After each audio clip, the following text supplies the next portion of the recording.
हे पहा, त्रिकोणमिती गुणोत्तरे ही फक्त काटकोन त्रिकोणामध्येच लिहिली जातात.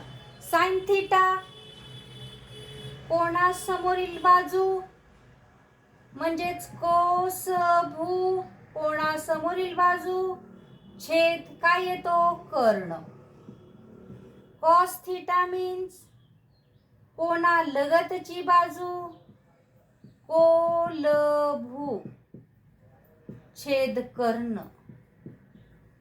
टॅन थिटा मीन्स कोसभू कोलभू कोणासमोरील बाजू छेद कोणालगतची बाजू भुजा कोणालगतची भुजा.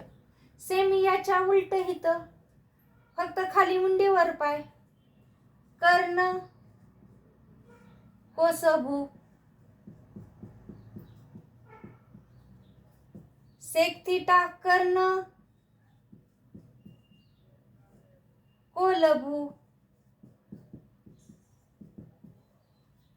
कॉट थिटा याच्या विरुद्ध कोलभू कोणासमोरील भुजा कोणालगतची भुजा छेद कोणासमोरील भुजा.